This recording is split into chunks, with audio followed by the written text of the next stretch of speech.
Ladies and gentlemen, boys and girls, geeks of all ages, welcome! Did I wake you up? Are you awake? Are you awake? It's time for another Geek Smack where I smack the geek out of you.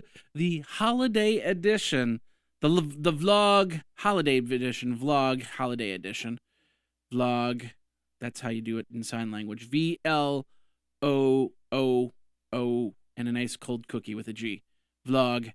And ladies and gentlemen, boys and girls, geeks of all ages, thanks a lot for coming to the show. Welcome and happy holidays. This is the Geekazine. Whoops, I almost forgot. Got to add some more color to me. This is the Geekazine Geek Smack, where I smack the geek out of you. And I got my Google glasses running just a touch bit late because we've had some problems here. Let's get into the vlog section so I can tell you what's going on with my day, with my life, with my world. And hopefully you're having a great time. Hopefully you're having a great world. Hopefully you're having a great holiday. I'm not having a great holiday myself. Here's what's going on. Websites are still running at snail's paces, and snails run faster than my website right now. Basically a host of 503 errors ever since that GoDaddy decided to switch out my hosting server to a new server. They retired the old one, so and that makes sense. You gotta keep up and get me faster, better, cooler. So the only problem is faster, better, cooler meant nothing to my websites. It's still down. They've been down. It's been like this since December 6th. Well, today, I couldn't even get into my hosting. On Friday, I talked to a guy where he's like, "Oh yeah, we need to do this and this. Let's do this stuff." And big thing was or change out the DNS, and it didn't get. It wasn't changed. It wasn't changed until today, and I got an email. And they changed the IP. They didn't change the IP address, which was one of the things we were going to test.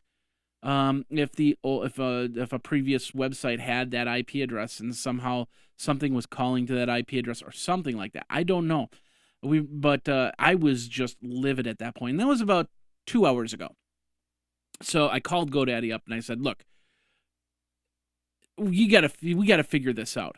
I'm doing all I can, but I don't know what you guys are doing back there. We don't have a plan, and you can't tell me what's going on with my websites." And the guy goes, "Well, yeah, right now what's going on is their third tier is working on it, and hopefully it'll be up by the end of today, if not tomorrow, but they're working on it. So we're going to see what happens." Now, the cool thing about this is my websites don't rely 100%, or my podcasts don't rely 100% on my website. And so, that's the cool thing about it. So you can still get my podcast. My podcast never gets hosted on that same server that my website's hosted. My podcast media is in areas that have a pretty good uptime. They might go down, every now and then for maintenance or something like that, or they might be a little bit slow, but they're always there. And as a podcaster, you know that you have your hosting service, and then you have your media hosting service, and never the two shall intertwine. And it's very important, especially if you start growing. You get 1,000 people listening a day, and you're talking about 20 megabytes a show, just the audio. Not to mention the video. Video is somewhere along the lines of 400 or 500 megabytes, and your hosting provider is definitely going to knock you down. But your content hosting provider is set up for that type of use. So, with that said, that's basically what's been happening with my website. So, if you go over to Geekazine.com, dayintechhistory.com, how to record podcasts. It might be a little, might see a little spinning action. Sometimes it'll actually show up. Sometimes you'll see 500 errors. I apologize for that right now. There's not much I can do until we can get this figured out here. But the show must go on. Show must go on. Yeah, that's right. I did a little bit of Queen right there. That was me. That was over in the area here. And it's the holiday season. And let me tell you a little bit about the show. So here's the deal. I have an opportunity to do an episode on December 24th. I haven't decided yet because normally December 24th is the day that my family comes over. We exchange gifts, and that usually starts at about 4 o'clock. So I really don't know if I want to mix a podcast in there that day. possibility of doing the podcast on Monday as opposed to Tuesday. So you have something to listen to on Christmas Day. It's always a good idea. But of course, you always have the Day in Tech History. And of course, I'll have an episode of iPad 365. And there'll be episodes that you'll be able to listen to. This week in Google Glass, we did our episode last night, but we will not do another episode tomorrow or next week. I think we're going to do one in 2 weeks, and then we're going to take the winter break. And the same thing here. So there'll be an episode today, of course. Next week, questionable if it's Monday if I decide to do it.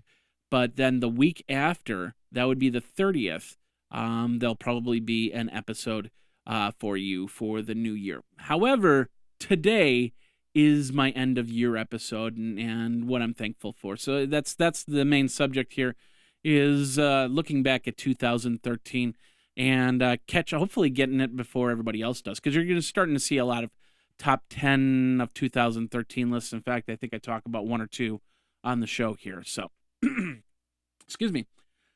What else? I wrote 3 posts yesterday. One Day in Tech History post, one about my trip to Ford and the new technology that they're working on. And then finally, there was a third. Oh yeah, This Week in Google Glass post episode.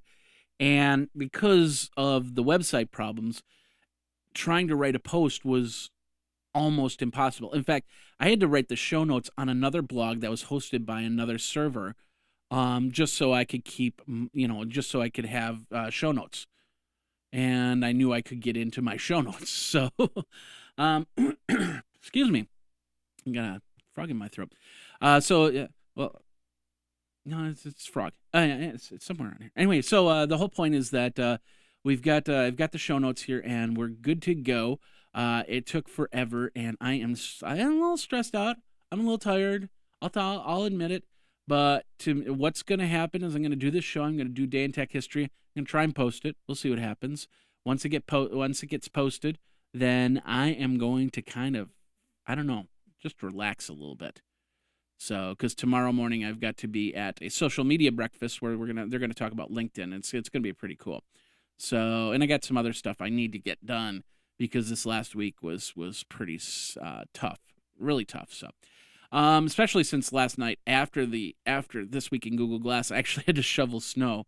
We got 2 to 3 inches, and then I guess we got another inch this morning. So. I'm hoping, the temperatures have risen, so I'm hoping that it's starting to kind of melt now, so I don't have to do too much on the sidewalks, but I'll probably have to touch it up when I'm done with this episode and then go from there. Ford was awesome. I went to Ford last week. That was the other thing. On Thursday, I went a one-day trip, went down there, learned about Ford and their new technologies, including the new driver assist. It's not driverless car. It's a driver assist car to help you when you're driving to stop if something comes in front of you. I got that posted up on Geekazine. Of course, you'll see it up on the special media feed and over on blip.tv as well. All right, anything else here? I did get to ride the Model T and the Google Glass. You can check that out over on youtube.com/Geekazine. All right. I think that's it for the vlog version. We're going to get into the show, the Christmas version of the show, and hopefully go from there. So, basically, just as always, you'll see this, and then it'll come back to me, and I'll say, ho, ho, ho, ho, ho, ho, ho.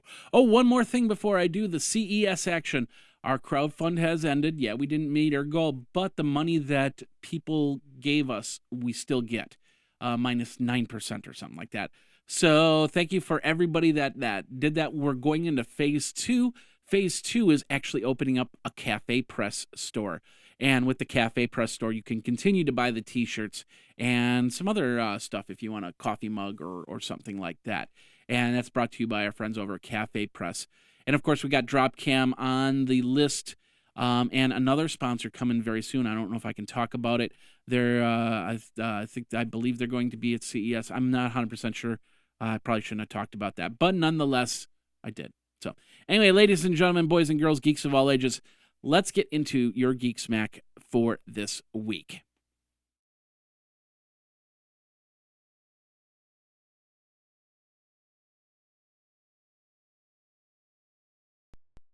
This is the Tech Podcast Network. If it's tech, it's here. Ladies and gentlemen, boys and girls, geeks of all ages, that's including you and little you, Timmy. Welcome to this episode of Geek Smack, the show where we smack the geek out of Christmas. Actually, we're going to smack the geek out of 2013. It's possibly the last episode that I'm going to do this year, and I'll talk about that in a second. And then, of course, we're going to get into this show as well. We're going to get our Zen on right now. So we got a lot to talk about. We're talking about the changes at Facebook. We're talking about iPhone 5S being one of the top terms of 2013. And then I'm going to talk about what happened this last year in 2013 for Geekazine. So stick around for that. Right now, let's smack the geek out of you and get started.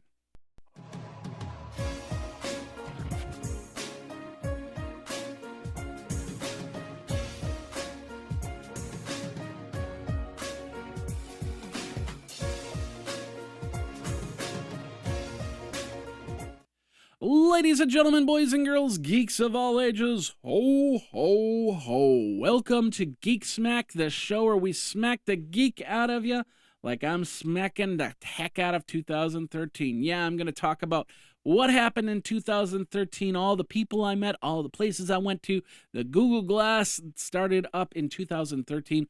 Whole bunch more, so stick around. Got a lot of great stuff. Of course, we got your tech news, we got your geek news, we got your rock news, you got your roll news, we got your fun news, and of course, we got a side of that beautiful, tasty, ever tasty Grandma's fruitcake.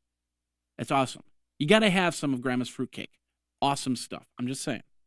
So, my name is Jeffrey Powers, and maybe your name is Jeffrey Powers as well. And if it is, congratulations. Your name is my name. My name is your name. That's pretty cool.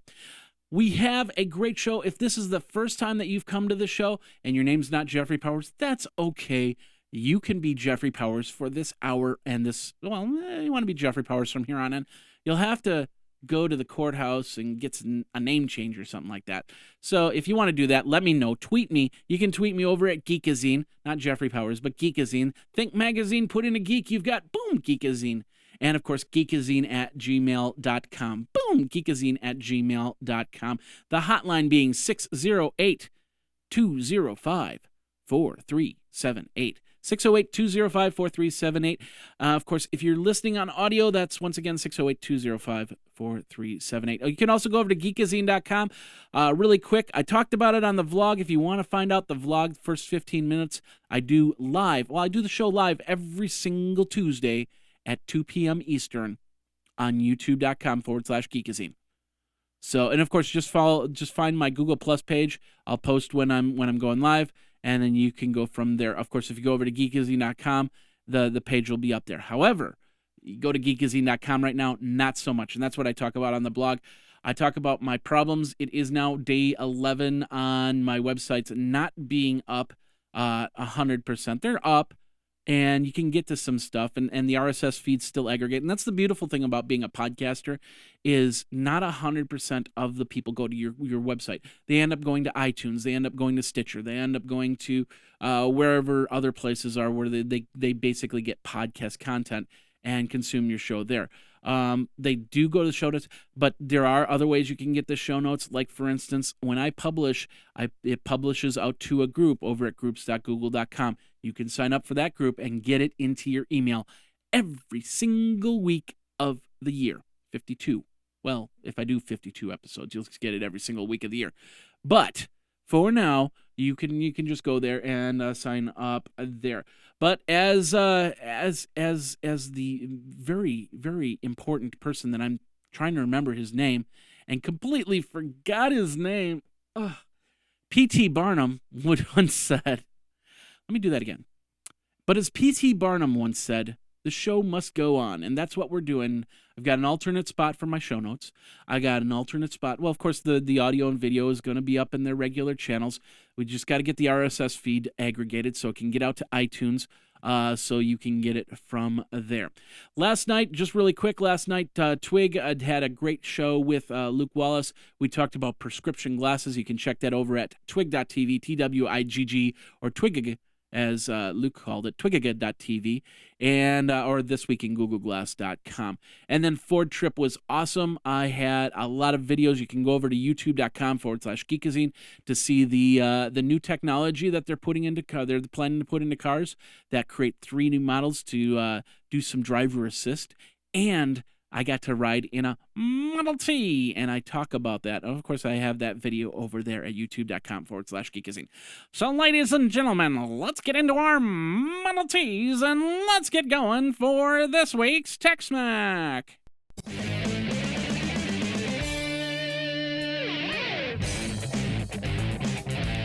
And this week's Tech Smack is brought to you by our friends over at Carbonite.com. Carbonite.com. Back up now, back up often, back up off-site with our friends over at Carbonite.com. 15-day free trial so you can test it all out. But picture this. You get a brand new computer. You get actually, I talked to my friend, Alex. He's actually getting rid of his iPad. He's actually getting rid of a whole bunch of other stuff, but he needs to put his pictures somewhere.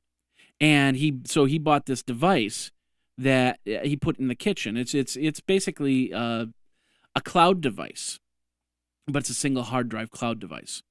And I said, hey, are you going to back it up or anything like that? Because he's going to get some, he's got his iPhone. He can pull pictures on there. He might get a new tablet down the road. But I said, you need to back up that small device just as much as you need to back up a computer. Now, we're going to get brand new computers for Christmas. We might get brand new tablets. Tablet market just completely exploded. Even computers like PS4s and Xbox 360s, we've got to get our content, put it somewhere so we can back it up and back it up off-site. Because if we back it up off-site, that means that if anything happens at the home, we're covered. And, of course, like, for instance, perfect example, I have everything backed up on this laptop right here. And I take this laptop with me. I'm going to take it in January to CES. And what happens if that laptop dies? I can go over to the Apple store and get it. I get a new hard drive put in and get the operating system put in. But my files aren't going to be there. That's what Carbonite's all about. You put basically what you do is you put a file onto the hard drive. And then you let it back up while you're sleeping at night. And then when things go awry and you need to grab that data back, all you have to do, you put in the new operating system, you call up our Carbonite, you put in your username and password, just like that, and then bring it back down. Simple as that. And that's over at Carbonite.com. You can't go wrong. They've got some great offers. I'm going to give you 2 codes here. Geekazine.com/carbon free. That's a 15-day free trial for just to test out the system. If you really want to use it, especially for a business, go to geekazine.com/carbon. Geekazine.com/carbon. And that will get you into the business area. And of course, that helps me keep the lights on. Thank you very much over at geekazine.com/carbon. All right, ladies and gentlemen, boys and girls, geeks of all ages. Now we said that, let's get into our tech for the week. And I guess I didn't load that up too well. Let me do that and that and that. There we go. All right, we're going to start over at Reuters.com. 2013, fast approaching to the end of the year. We got what? It is the 17th, so we've got 14 days left. Yeah, it's coming very quick. So, of course, everybody's going to be coming up with their top 10 lists, the best of 2000. What was your best of 2013? Let me know. You can tweet me at Geekazine with that answer. But Reuters did found the list of the top searched terms, and they found that iPhone 5S was one of those top terms. Of course, Nelson Mandela passing, that was a big one, making top search terms. The royal baby, the royal who was born this year, that's one of the top terms. Zeitgeist 2013 was a top search term. And I don't know if, we'll see, Samsung Galaxy S4, PlayStation 4, North Korea, Boston Marathon, that was searched, top search. And nothing about Google Glass. Paul Walker, iPhone 5S, Corey Monteith from Glee, and the Harlem Shake. Interesting, Harlem Shake, but no what the fox says. What does the fox say? craziness. So those are your top searches of 2013. In tech, of course, the big thing was, of course, the iPhone 5S. Did you get your iPhone 5S? As you know, I did not get the 5S. I actually got the Nexus 5, which I'm very, very happy with.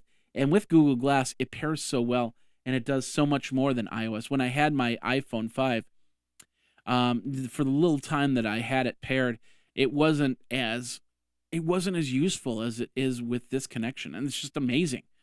So even when I paired it up to my iPad, it just wasn't what this connection is, and I'm really glad I have that phone.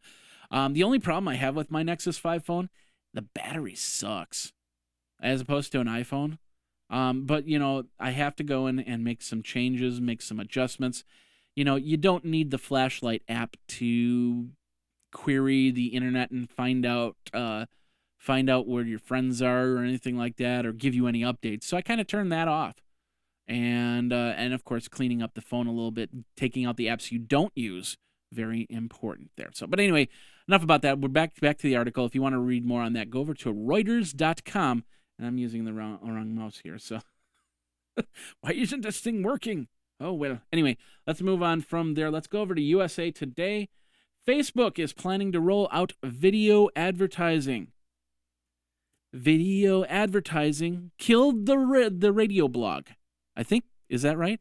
Video advertising killed the average blog. Anyway, Facebook on Tuesday said that it's planned to bring out the video in a move so they can actually get more money from advertisers. And advertisers are loving it because they're investing a little bit more on Facebook. They're eagerly awaiting to increase their Facebook spending through video, saying that came from Brian Nowak, an analyst with Susquehanna Financial Group. Susquehanna, I think that's how you pronounce it. So he's expecting the Facebook shares to get up to $68 a share. My one share of Facebook stock will be at $68. I'm really happy about that. So, and of course, if it was split into two, I'd be super happy about that. So we'll see what happens. But will you not like video advertising? I don't know if you noticed this, but on Android phones, I didn't check on my iPad yet. But if you go on Facebook, you noticed that some of the videos are kind of playing without audio when you come up to them. That's the idea. So you'll scroll and you'll see this video, and you'll see like the little audio in the corner going, these are the little audio bars going blah, blah, blah, blah, blah. And then, of course, you click on that, and then they'll give you audio with the video to kind of entice you. And so if I could be sitting here and in all my holidayness, and you think, oh, wow, Geekazine's got a new show, and I could be sitting there going, and now I'm going to talk about this person, this company or whatever. So that's where they're going with that. That they're pushing that into the videos, and of course it'll look like a sponsored ad, and you'll get used to it. And you go, oh, that's a sponsored ad. I don't want to go into it, or I don't know, we'll see what happens. We'll see what the new State Farm commercial is, or the new AT&T commercial, because Dirk is sitting around. I think that's his name. Dirk is sitting around with the kids and find out who's got the puppy brother this time or something like that. So I don't know. It's interesting to see. I have a feeling that's what's going to happen when they start to really roll out. But the question is, will you accept it? Will you be on board with this video advertising, or will you think, no, this is not for me? Let me know. Twitter me over at Geekazine, geekazine@gmail.com. If you want to read more, we got the link in the show notes. Of course, you can go over to usatoday.com to read that. Another Best of 2013, Apple has announced the Best of 2013 iTunes winners. A very special congratulations to a good friend, Mignon Fogarty. We did a couple sessions together, not keynote sessions, but over at Blog World, we did a couple sessions together, and we talk every now and then. So congratulations to Mignon Fogarty, because Grammar Girl did get the Best of 2013 in the podcasts area, but lots of great bests lists on iTunes. Duolingo. Jennifer has been using Duolingo for the last few months learning German. I tried to do it, and then, got too busy, I suppose. So, but Duolingo is on the top of the list. Ridiculous Fishing, many other programs. Despicable Me 2 won Best Animated Movie. Gravity was the best movie. Breaking Bad was the best TV show. So congratulations on that. And then, of course, Justin Timberlake. Why am I using this mouse when I should be using this mouse? Justin Timberlake, of course, in the music area, with the 2020 experience, The Heist is Best Album by Macklemore. Macklemore. That's how you pronounce it. Okay. And then, of course, the 10th of December one is Best Fiction Book, and Breaking Bad Alchemy in the iBooks list. So congratulations to all the winners of the Best of 2013. I don't know why I wasn't on the show. That should be best. I'm not that best. Anyway, maybe next year. Yeah, that's the goal for next year. To be the best a man can get. Anyway, so if you want to read more on that, go over to macworld.com. Once again, we'll have the link into the show notes. And if you want to comment, feel free to Twitter me over at Geekazine, and we'll go from there. Are you still on DSL? Well, get ready, because DSL is going to go, but unfortunately, it's not going to go through DSL. It's going to go through a new thing called GFast, G.Fast. It got its first approval at ITU, and let me pull up the page here. There we are. There it is. There we go. Of course, GFast is the successor to DSL.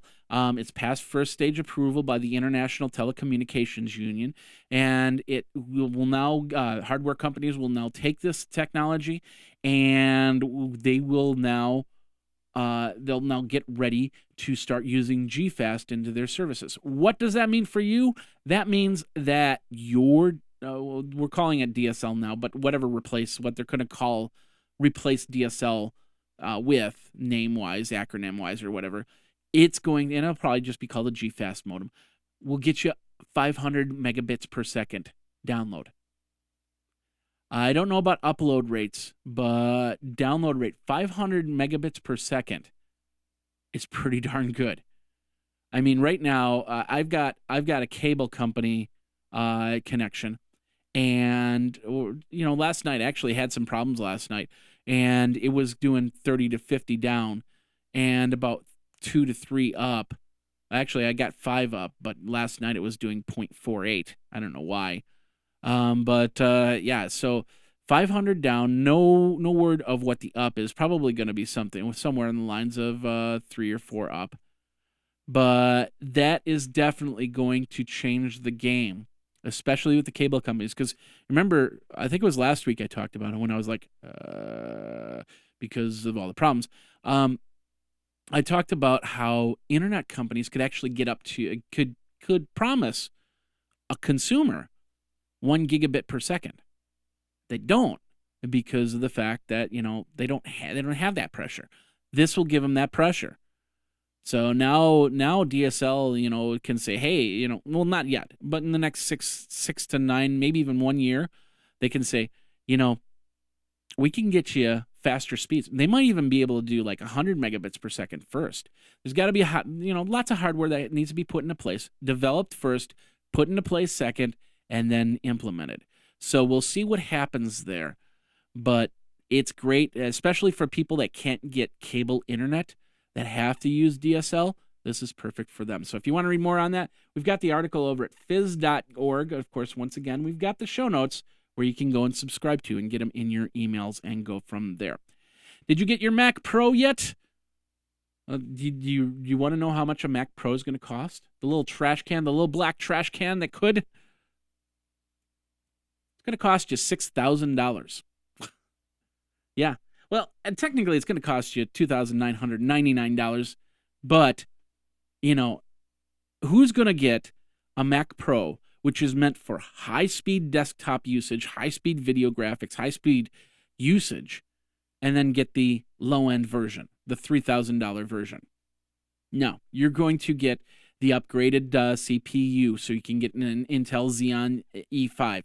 You're going to get the upgraded graphics, so you can get AMD File Pro D700 with 6 gigabyte GDDR5. You're going to get 64 gigabytes of RAM. You're going to get 1 terabyte flash storage hard drive in that thing.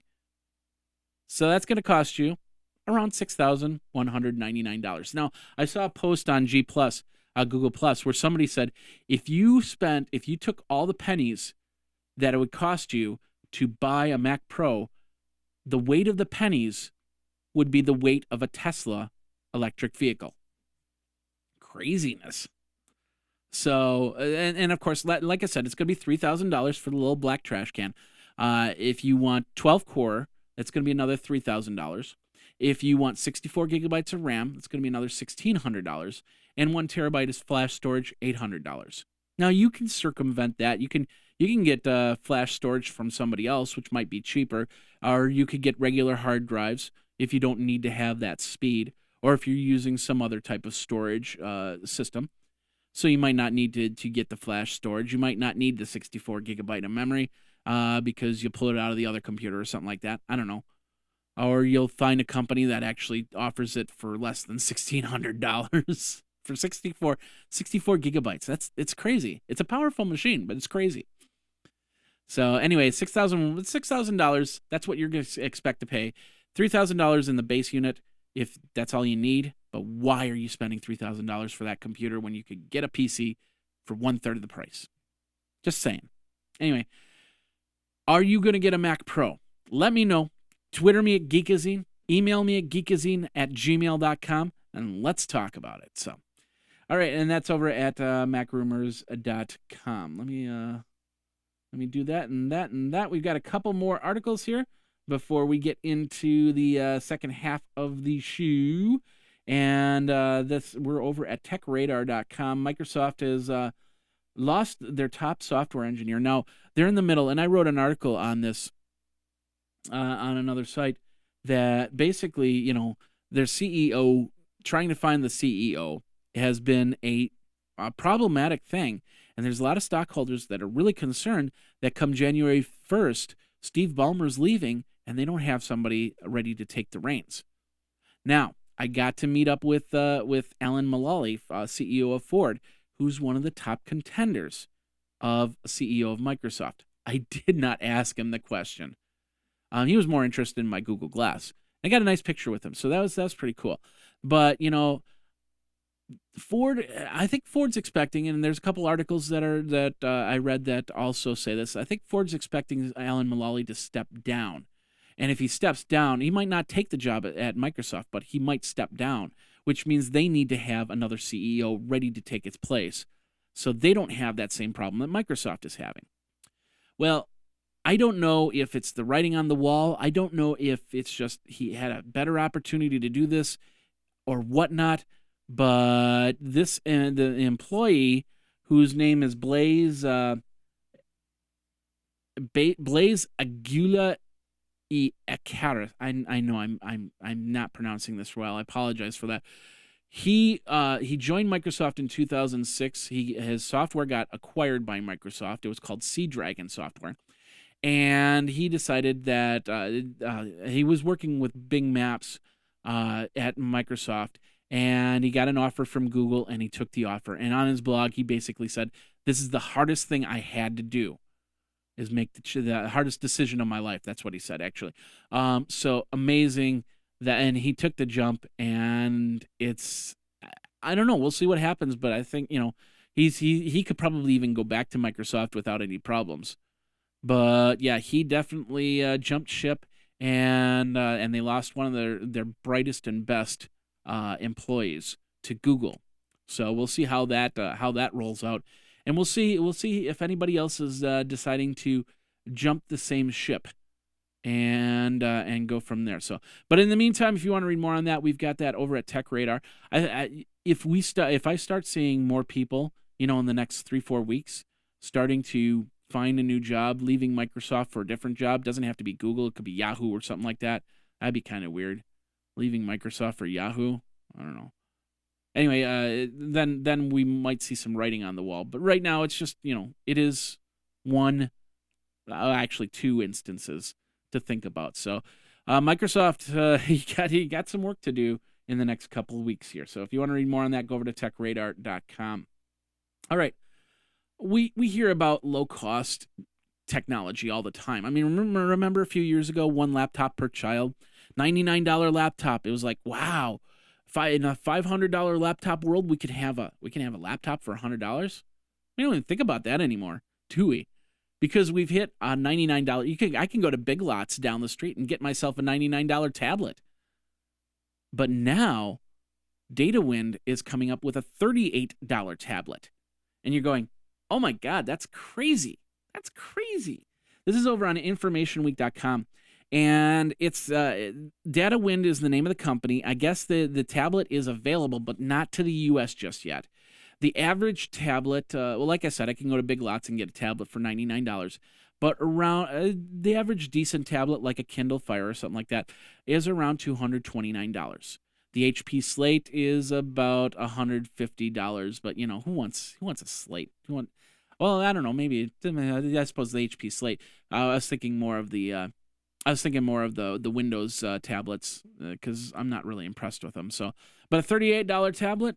It's the 7CI. It runs Android 4.0 Ice Cream, and has a 1 gigahertz processor with 4 gigabytes of built-in storage. Now that's better than I could get at Big Lots. I think it's with the memory is the difference. Everything else I could get at Big Lots for $99 right now. So Sunat Singh Tully, the CEO of DataWin, basically is he's not expecting to compete with an iPad or anything like that.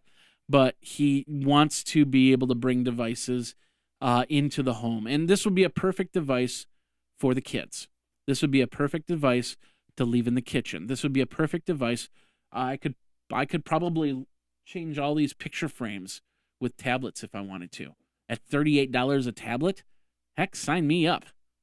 So we'll still see what happens. And, you know, the processor, perfect for running Netflix, perfect for running Hulu.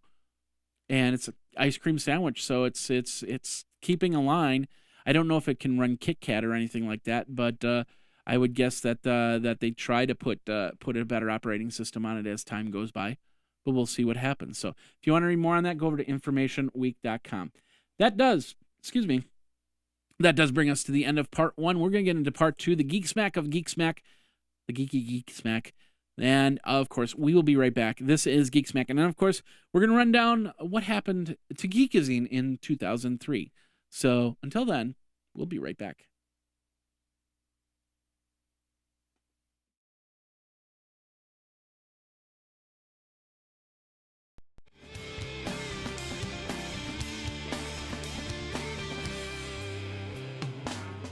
And this part of Geek Smack is brought to you by our friends over at Dropcam. That's not Dropcam, it's Dropcam. It's an internet iCloud-based camera. Being able to set up a camera, knowing a little bit about your security, you know, you could have a Dropcam looking at your front door, outside the front door, maybe looking through the window. If somebody comes and walks up, I'm down in the basement. Somebody comes to walk up and rings the doorbell. It's like, who's at the doorbell? Well, let me pull out my smartphone and find out. Oh, it's a UPS guy. I got to go get a UPS package or something like that. That's what Dropcam is all about. Small devices hooking up to your internet connections, running through the cloud to get you video, to get you pictures, to get you the best quality in around. And one of the things that they have is this thing right here. This is the newest camera at I think it's $199. It's got 2 times the sharper image. It's got 8 times zoom, 130 degrees field of view, enhanced two-way talk. So if a robber does come to your house, you can kind of enable that through the smartphone. Say, "Hey, who's there?" And they could possibly run away. Fast mobile setup and a whole bunch more. Let's take a look at the featured cameras really quick. They got a lot of cameras. You can go over to their page and see what these cameras are doing. Let's do this one. This outside the Dropcam headquarters.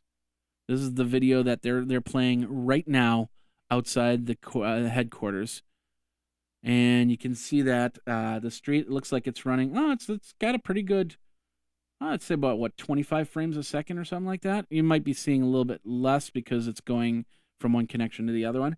So you want to see Dropcam, and their area. There it is right there.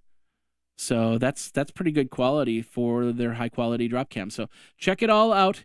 Go over to geekazine.com/Dropcam, geekazine.com/Dropcam, and you can get yourself a Dropcam for a great price.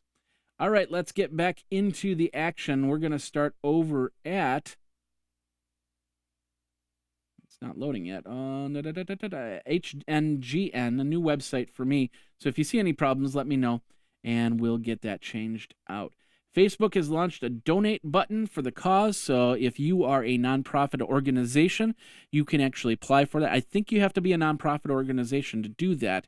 So you would then go to the nonprofit page, and then you get an option. Hey, do you want to donate to this cause? And you'd say yes or no. You'd give them an amount or cancel it out, and then go from there. So once again, you got to be a nonprofit for this, but Facebook is really getting pages ready for these nonprofits to make a few dollars so they can go for whatever cause that they're going for. So if you want to read more on that, that's over at HNGN. We'll have the link in the show notes. Do you have a nonprofit?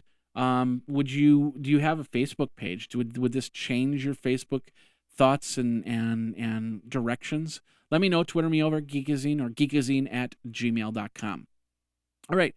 Moving over to phys.org, which just says, formerly known as phys.org profile, the Unified Science X account now offers access to sites in the network. I don't know what that means, but anyway, we'll X that out. Phys.org, they're talking about Philips coming out with a brand new light bulb, LED light bulb. Now, the one thing about LED light bulbs is they had to have a heat sink on the bottom, and the reason why is because the bulb would get super hot. In fact, I have a couple LED bulbs, first generation LED bulbs in the bedroom, and you can't do a lot with these LED bulbs. You can't turn them upside down because they get too hot and they could start a fire. You can't you can't have them on for too long or something like that. And the heat sinks are just these big, massive things, but it saves you money. So that was pretty cool. Philips coming out with an LED bulb. Look at it. It kind of looks like a white blood cell platelet. And it's basically the light bulb has got this new process that pushes the light from the center of the bulb.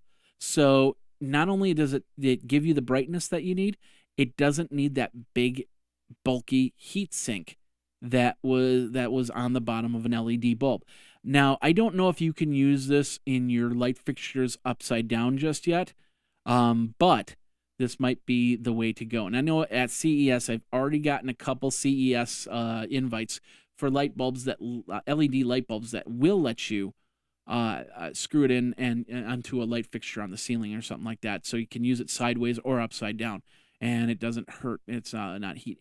Even the bulbs that you have, the ice, I always call them the ice cream sandwich ones, the energy efficient bulbs, you're not supposed to turn them on their side. You're not supposed to turn them upside down. And they say that if you read the instructions on the box, they'll tell you that. So pretty cool stuff. The bulb design, the surface, she says, help conduct heat away from the LEDs, eliminating the need for heavy aluminum heat sinks.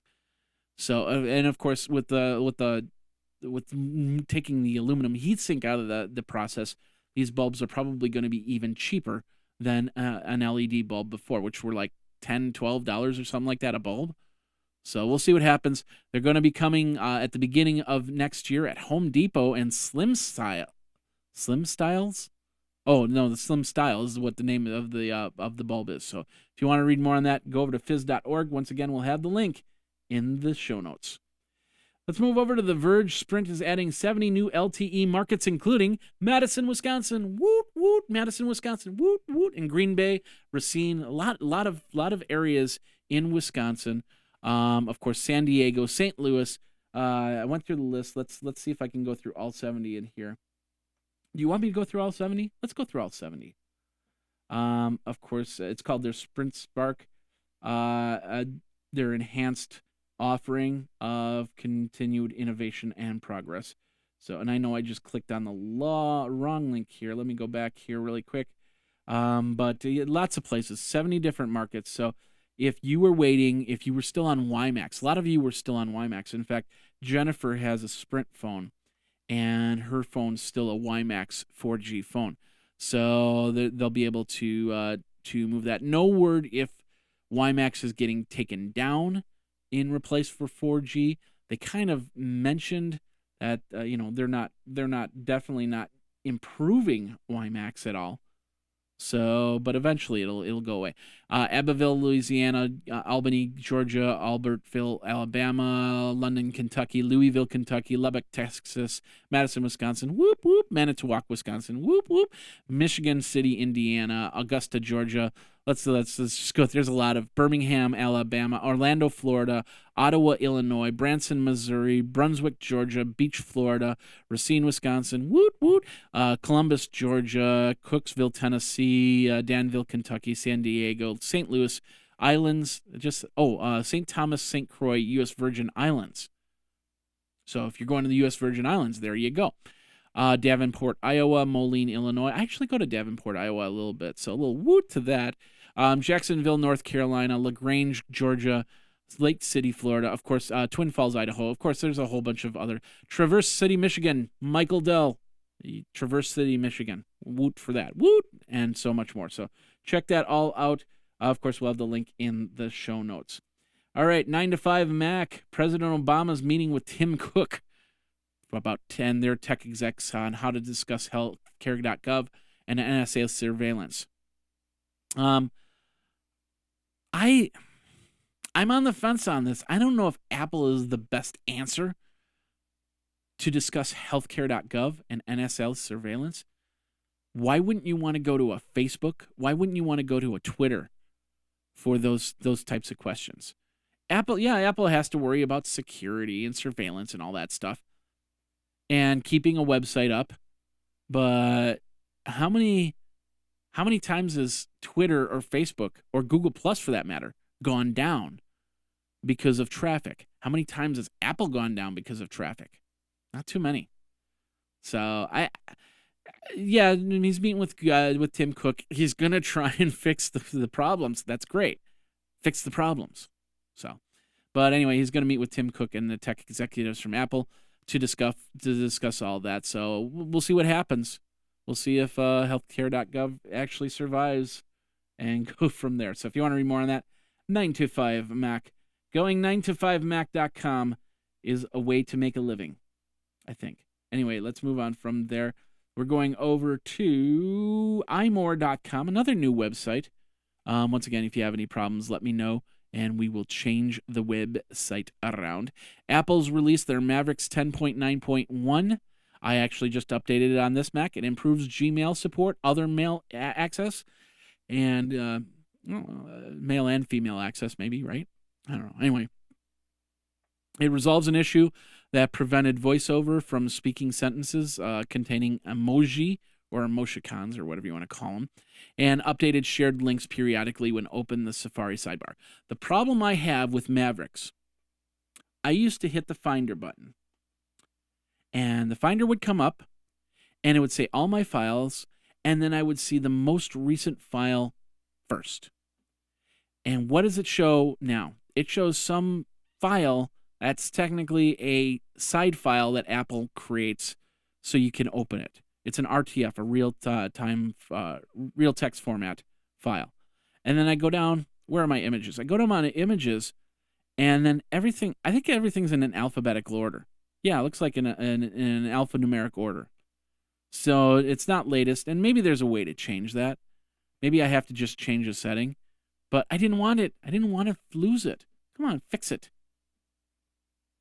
There's more details on there. There's a lot more than just Gmail and shared emojis and shared links and stuff like that. If you want to read more on that, go to imore.com. We'll have the link into the show notes.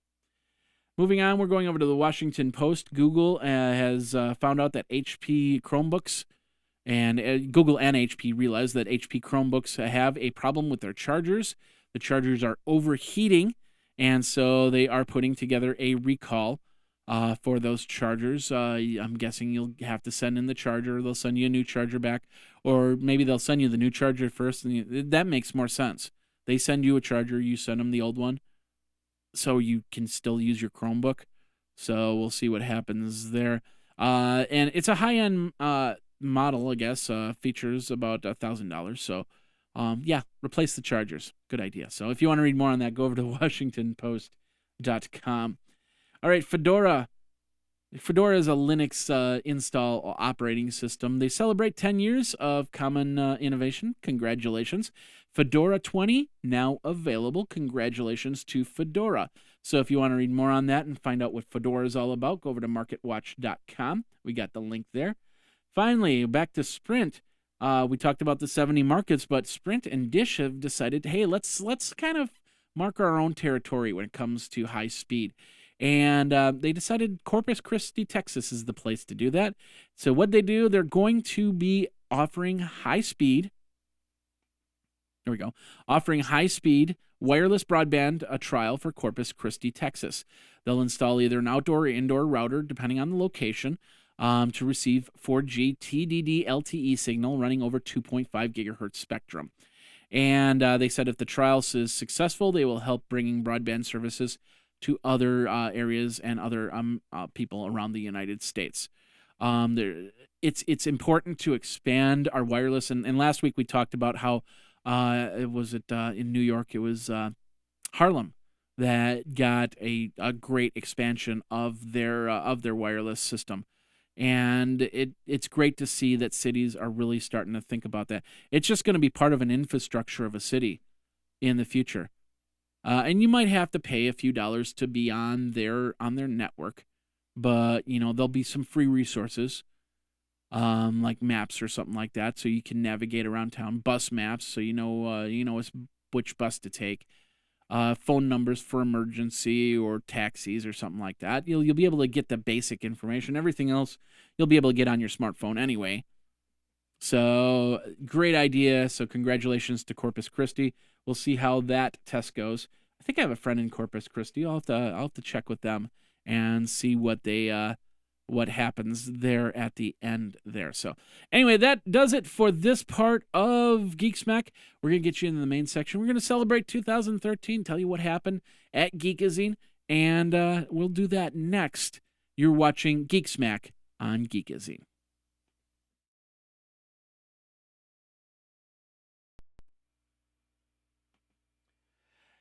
It's more than just 750 channels that the Roku can offer that gives you all that content. Each channel can have sub-channels in it, so you can have tens of thousands of hours of video watching and game playing out of your Roku. And prices only start at $49.99. Of course, the Roku 3 for $99.99, and of course you can get the games, you get the game remote as well, and then the privacy mode where you can plug in your headphones right in the remote. That's perfect for when your partner is sleeping, but you want to watch something on TV. Lots of great stuff from Angry Birds to Amazon to Hulu, and of course the Tech Podcast channel. Let me show you this really quick. This is how you get to some of the content from Geekazine on the Tech Podcast channel. You just go into the Tech Podcast video, and you're going to go into Tech News, and you're going to find like the special events, iPad 365, Geek Smack, and a whole bunch more. A lot of other tech podcast shows right on that Roku for you, right at your fingertips, right through the remote. And then, of course, you can get your Netflix, you can get your Amazon, you can get your Hulu just as easy, and many more channels. PBS, we've got Redbox Instant, TV Guide, Sci-Fi Channel, and much more. Check it out. It's all over at Roku. Remember, geekazine.com/Roku. Of course, that helps me keep the lights on for all my shows. Thank you very much. And go over where streaming is made simple.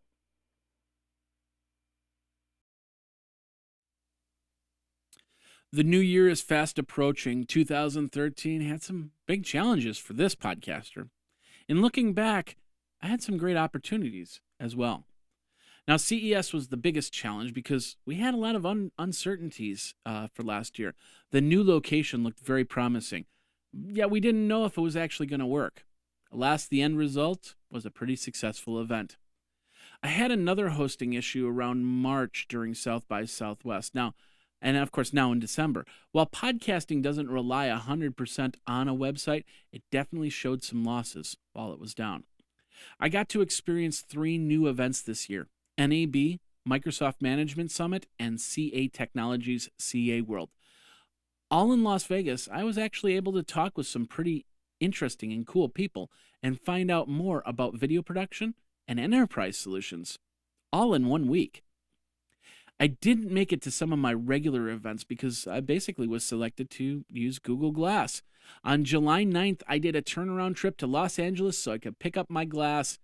It was a hard trip, and it cost me a lot of money. I did get to experience Venice Beach for the first time in my life, though. And of course, I went to Disney World with Google Glass, and that was amazing. As I went to another conference I completely forgot about, Nth Generation. So I had four new conferences this year. I also started the show This Week in Google Glass with my co-host Luke Wallace. We tried to make some sense of this new technology and hopefully got you some information as well. And yes, I broke four pair of glass this last year. My iPhone was stolen in July as well. I didn't realize how much I needed a smartphone until I didn't have one.